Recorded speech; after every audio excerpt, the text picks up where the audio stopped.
xaflad ballaaran oo si heer sare loo soo agaasimay dulucdeeduna ahayd shaacinta mid ka mid ah beelaha dega gobolka Togdheer oo ka soo diga rogtay xisbiga talada Soomaaliland iyo kulmiye kuna soo biiray xisbiga mucaaradka wadani ayaa ka dhacday hotel Deer ee bartamaha magaalada Burco waxaana ka soo qayb galay cuqaal haween dhalinyaro xubno ka tirsan golaha dhexe ee xisbiga wadani iyo marti sharaf kale waxaana ka hadlay goobta xubno ay ka mid ahaayeen Caaqil Cabdi Saleebaan Cabdi Cafaareed محمد عبد ياسين عبد الله أحمد أبقال قدوميها قرب كدلينيرة حسبي وطني قبل كتوغدير محمد علي السودي أحمد عقيرة يسلبان حامود وكترسن حسبي وطني أنا شيف عاقل عبد سليمان يوسف حفلتنا waxay ku saabsan tahay hadaan lahay beelweynta in uu soo diga roganay xisbiga wadani kulmiyada waxaanu leen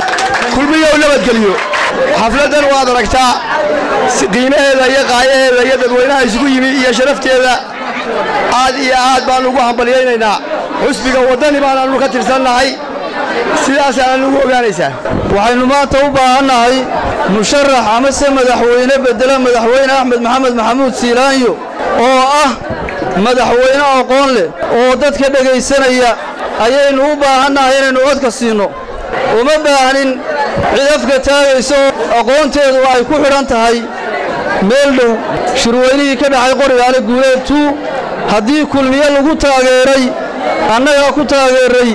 waa ka soo diga roganay hogaamintii shirkaanu ahayn shirgudoonkii baanu ahayn waxaanu maanta go'aansanay oo dhalinyaradii jaamacadaha ka soo baxday iyo aqoon-yahankii markay isu tageen waxaanu go'aansanay inaanu xisbiga mucaaradka wadani ay dantu ku jirto reerkii waxa lagu og yahay waa wadani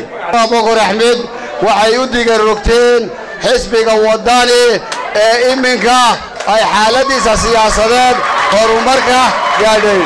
ma reer cid u xidhan ma aha waa reer dimuqraadiyadda fahmay waa reer halka dantoodu ku jirto eegaya reerku markay ku goobeen xisbiga kulmiye waxay qaateen inay noqdaan xisbiga wadani Soomaaliland noolaato xisbiga wadani ha guulaysto aad ugu mahad celinaya beelweynta dhalinyaradeedii waxgaradkeedii iyo odayaasheedii halkan joogaan ee ka tirsan beelaha ugu tunka waaweyn leh bariga Burco waxaan leeyahay ku soo dhawaada xisbiga wadani hambaliyo dilaalinta siyaasadda iska ilaaliya waan soo dhaweynaynaa taageerayaasha mugale ee miisaan kale ee ku soo biiray xisbiga wadani mishiinadii dhaqaajin jiray xisbigii kulmiye ee imikana ku soo biiray xisbiga wadani hambaleynaynaa hoggaanka xisbiga loo doortay waa mudane xisi xaaji cali oo ah haldoor ilaahay hibada u siiyay maamulka marka hore waxa weeyaan waxaan u hambaleynayaa beeshan dacaaw halkan awood cududooda taageero ugu muujisay xisbiga wadani waxaan leeyahay aad iyo aad baa umahadsantihiin muddooyinka u dambeeyay waxaa laga dareemayay gobolada Soomaaliland loolanka adag ee dhanka siyaasadda iyo taageerada qaybaha kala duwan ee bulshada ee u dhaxeeya xisbiyada wadani iyo kulmiye Cali Daahir Maxamed Boos